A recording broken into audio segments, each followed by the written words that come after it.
रोजाना यूपी चुनाव का अपडेट जानने के लिए क्लीन न्यूज यूपी को सब्सक्राइब करना बिल्कुल ना भूलें। तो चलिए जानते हैं आज की 10 बड़ी खबरों को।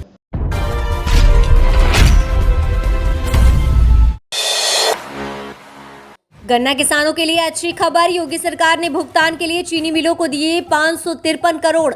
आयुक्त गन्ना एवं चीनी संजय आर भुसरेड्डी ने बताया कि वर्तमान पेराई सन के देय गन्ना मूल्य का त्वरित भुगतान करने के लिए चीनी मिलों को निर्देश दिए गए हैं और नियमित समीक्षा भी की जा रही है। त्वरित मूल्य भुगतान के दृष्टिगत वर्तमान पेराई सन 2021-22 के देय गन्ना मूल्य 510.20 करोड़ के सापेक्ष 553.26 करोड़ का भुगतान गन्ना किसानों को कर दिया गया है, जो देय गन्ना मूल्य से 43.6 करोड़ अधिक है। उन्होंने शुक्रवार को बताया कि वर्तमान पेराई सन 2021-22 में अब तक प्रदेश की 92 चीनी मिलें शुरू हो गई हैं।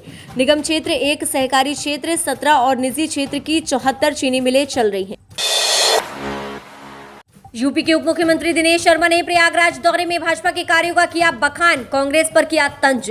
डॉक्टर भीमराव अंबेडकर और पंडित दीनदयाल उपाध्याय के सपनों को सच बना रहे भारत के प्रधानमंत्री नरेंद्र मोदी और मुख्यमंत्री योगी आदित्यनाथ।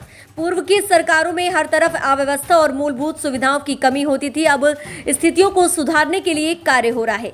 ये बात उप मुख्यमंत्री डॉक्टर दिनेश शर्मा ने प्रयागराज दौरे के दौरान कही। आपको बता दें कि सूरज ढलने का इंतजार करना पड़ता था। पहले इस पीड़ा को अगर किसी ने समझा होता तो भाजपा सरकार के मुखिया नरेंद्र मोदी ने। उन्होंने हालात सुधारने के लिए गरीबों को शौचालय, आवास जैसी सुविधाओं को देने का कार्य किया।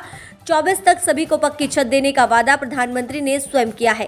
पहले लोग बिजली और पानी के लिए इंजीनियर के पास जाते थे। भाजपा के सरकार में इंजीनियर स्वयं लोगों के घर पर जाकर विद्युत और पानी का कनेक्शन दे रहे हैं। महिलाओं को सरकार ने मुफ्त में रसोई गैस बांटने का कार्य किया। पहले लोग बारिश के पानी से खेती पर निर्भर थे। इंद्रदेव को प्रसन्न करने के लिए विभिन्न उपाय करते थे। मोदी योगी सरकार अब गाँव-गाँव नहरों, ट्यूबवेल द्वारा सिंचाई के लिए पानी उपलब्ध करा रही है। किसानों को सम्मान निधि योजना द्वारा लाभान्वित किया जा रहा है। बसपा की खामोशी बढ़ा रही विपक्षी दलों की धड़कनें, सोशल इंजीनियरिंग फॉर्मूले से जीत का दाव। अगर 4 बार सत्ता के शिखर पर पहुंची बहुजन समाज पार्टी, बसपा विधानसभा 2022 के चुनाव में खामोश नजर आ रही है। वजह यह भी है कि पार्टी से तमाम बड़े नेता और विधायकों ने किनारा कर लिया है, लेकिन बीएसपी के खामोशी से विपक्षी दलों की धड़कनें तेज है। बहुजन समाज पार्टी ने अपने प्रत्याशियों की घोषणा लगभग कर दी है। सोशल इंजीनियरिंग फॉर्मूले पर अमल करते हुए एक बार फिर से बीएसपी ने टिकटों का बंटवारा किया है। जिला पंचायत चुनाव में 51 में से 20 सीटों पर जीत दर्ज कर यह साबित कर दिया है कि बीएसपी के साथ कैडर वोटरों के अलावा अन्य जातियां भी सपोर्ट कर रही हैं। 9 में से 8 सीटों पर जीत चुकी है बीएसपी। अगर छावनी विधानसभा सीट पर बीएसपी ने लगातार 3 बार जीत की हैट्रिक की है। इसके अलावा आगरा ग्रामीण और एतमादपुर सीट पर भी बीएसपी ने 3 बार जीत का पताका फहराया है। साक्षी महाराज का मायावती पर तंज, बोले खिसियानी बिल्ली खंबा नोचे। अपने बयानों को लेकर अक्सर चर्चा में रहने वाले उन्नाव से भारतीय जनता पार्टी के सांसद साक्षी महाराज ने मायावती के संविधान दिवस के बयान को लेकर तंज कसा है। बीजेपी सांसद साक्षी महाराज ने मायावती को लेकर कहा कि विपक्षी के साथ इस समय खिसियानी बिल्ली खंबा नोचने का समान है। ये वह जब कुछ नहीं कर पाता तो योगी मोदी को फर्जी तरीके से घेरने की कोशिश करता है। गौरतलब है कि बहुजन समाज पार्टी की राष्ट्रीय अध्यक्ष मायावती ने संविधान दिवस के अवसर पर सपा व भाजपा पर तंज कसते हुए कहा कि मौजूदा समय में चाहे वह केंद्र सरकार हो या राज्य सरकार, कहीं भी संविधान का पालन नहीं हो रहा है। ऐसे में इन लोगों को संविधान दिवस मनाने का कोई अधिकार नहीं। इस बयान पर उन्नाव से भारतीय जनता पार्टी के सांसद साक्षी महाराज ने पलटवार करते हुए कहा कि विपक्ष के पास खिसियानी बिल्ली खंबा नोचने वाली स्थिति के अलावा कुछ भी नहीं रह गया है। साक्षी महाराज ने कहा कि किसान बिल को लेकर ही सारा विपक्ष विरोध में था, लेकिन जब किसान बिल वापस ले लिया तो एक भी विपक्ष की व्यक्ति ने, चाहे मायावती हो, चाहे अखिलेश यादव, चाहे केजरीवाल हो, राहुल गांधी या राकेश टिकैत ने किसानों से नहीं कहा कि वह अपना आंदोलन वापस ले ले। इन लोगों का मकसद ना किसानों से है ना देश से है, उनका रास्ता कहीं और ही जा रहा है। इसलिए ऐसे लोगों के प्रश्नों का उत्तर देना उचित नहीं है। विपक्ष को तो किसी भी तरह सरकार का विरोध करना है। अगर दोबारा आई बीजेपी सरकार तो करेगी संविधान में बदलाव, अजीज कुरैशी। उत्तराखंड और उत्तर प्रदेश के पूर्व राज्यपाल अजीज कुरैशी कल देर शाम पार्क शू एक्सपोर्ट्स नजीर अहमद के घर पर पहुंचे, जहां पर वह मीडिया से रूबरू हुए। इस दौरान उन्होंने कहा कि अगर दोबारा भारतीय जनता पार्टी की सरकार बनती है तो यह संविधान में बदलाव कर सकती है। इस दौरान उन्होंने अन्य राजनीतिक पार्टियों को साथ में चुनाव लड़ने की बात कही। कुरैशी ने 2022 के विधानसभा चुनावों को लेकर कहा कि उनके द्वारा एक मुहिम छेड़ी गई है। वह शहर शहर जाकर सभी सभी राजनीतिक पार्टियों के नेताओं से बात कर रहे हैं कि सभी पार्टियां एक प्लेटफॉर्म पर आकर बीजेपी को हराएं। अगर इस मुल्क को बचाना है, संविधान को बचाना है तो बीजेपी को हराना होगा। बीजेपी तभी मात खाएगी जब सब एक हो जाएंगे। पिछले 1 महीने से चल रही ये मुहिम चुनाव होने तक चलती रहेगी। अजीत कुरैशी ने कहा कि 2022 के साथ साथ 2024 में केंद्र से भी बीजेपी को हटाना होगा। अगर मोदी सरकार 2024 में दोबारा से आती है तो भारत देश में कुछ नहीं बचेगा, ना लोकतंत्र ना संविधान, कुछ नहीं बचेगा। धीरे धीरे देश को बेचा जा रहा है और तब तक पूरा देश बिक जाएगा। इसलिए लोग जागरूक हों और देश को बचाने का काम करें। प्रयागराज में सामूहिक हत्याकांड, योगी सरकार पीड़ित परिजनों को देगी 16 लाख रुपए की आर्थिक सहायता। उत्तर प्रदेश के प्रयागराज जिले के फाफा मऊ में एक दलित परिवार के 4 लोगों की हत्या के मामले में योगी सरकार की तरफ से 16,50,000 रुपए का मुआवजा दिया जाएगा। इस संबंध में आदेश जारी किया जा चुका है। पुलिस ने नामजद 11 आरोपियों में से 8 लोगों को हिरासत में ले लिया है, जबकि नामजद जिन 2 अभियुक्तों की लोकेशन मुंबई में पाई गई है उन्हें भी लाने के लिए पुलिस टीमें भेजी जा रही है। डीआईजी सर्वश्रेष्ठ त्रिपाठी के मुताबिक पीड़ित परिवार ने शस्त्र लाइसेंस की मांग की है। शस्त्र लाइसेंस के लिए अप्लाई करने पर जल्द ही उसमें कार्यवाही कर उसे दिलाने का काम किया जाएगा। जहां तक शासन की ओर से मुआवजे की बात है, शासन की ओर से जिलाधिकारी ने 16.5 लाख रुपए मुआवजे की घोषणा कर दी है। मृतक के परिजनों की सभी मांगों को पूरा करते हुए परिवार की सुरक्षा के लिए मौके पर पिकेट लगा दी गई है। भूपेश बघेल ने शुरू किया कांग्रेस का सदस्यता अभियान। बोले सरकार के झुकने से काला कानून वापस लिया गया, कांग्रेस को मजबूत करना जरूरी है।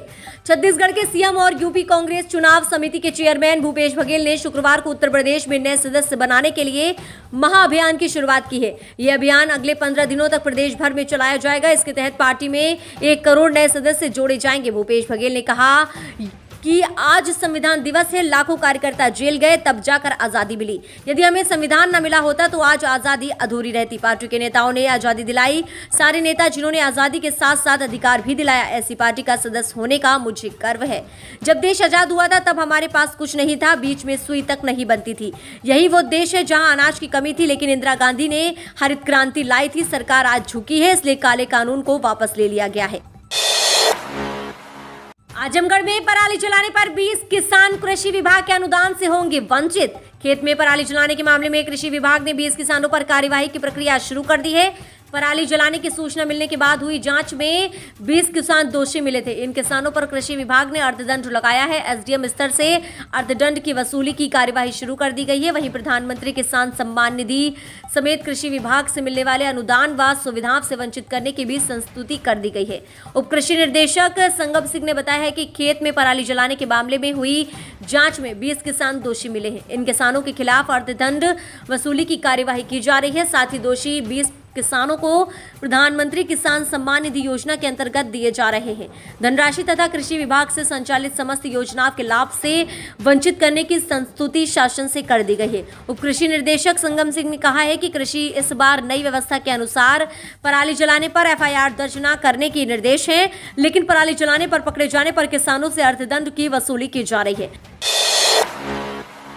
सभा अध्यक्ष पर बरसे स्वतंत्र देव सिंह, कहा सरकार बनाकर लूट खसोट का सपना देख रहे हैं। भारतीय जनता पार्टी के प्रदेश अध्यक्ष स्वतंत्र देव सिंह ने शुक्रवार को कहा कि समाजवादी पार्टी के मुखिया अखिलेश यादव को हर बात राजनीति के चश्मे से देखने की बुरी बीमारी लग गई है।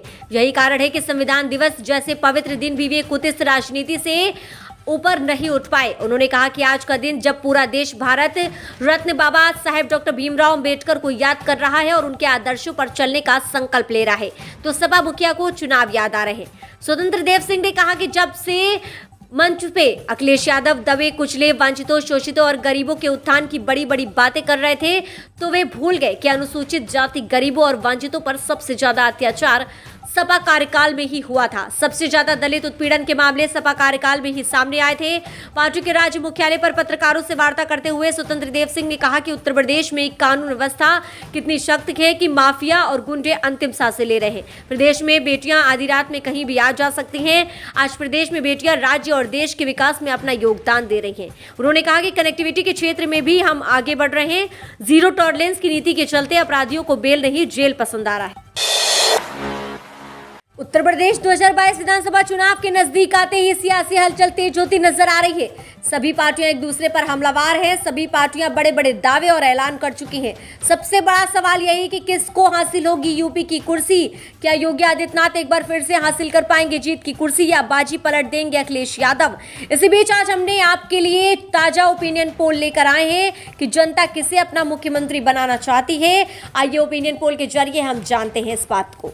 चलिए सबसे पहले बात कर लेते हैं समाजवादी पार्टी की। तो समाजवादी पार्टी को यहाँ पर सबसे ज़्यादा सीटों का फायदा हो रहा है। 207 सीटें मिल रही हैं समाजवादी पार्टी को। ऐसा लग रहा है कि समाजवादी पार्टी उभर कर सामने आ सकती है। फिलहाल ये तो वक्त बताएगा। बीजेपी को यहाँ पर मिल रही है 128 सीटें। वहीं बात कर लेते हैं कांग्रेस की, तो कांग्रेस को मिल रही हैं 28 सीटें। बसपा प्रमुख मायावती को यहाँ पर मिल रही हैं 32 सीटें। वहीं अन्य के खाते में जा रही हैं 8 सीटें। मीडिया रिपोर्ट्स के मुताबिक ऐसा लग रहा है कि एक बार फिर से समाजवादी पार्टी अपनी सरकार बना सकती है। फिर से समाजवादी पार्टी को कुर्सी हासिल हो सकती है यूपी में। फिलहाल ये तो वक्त बताएगा।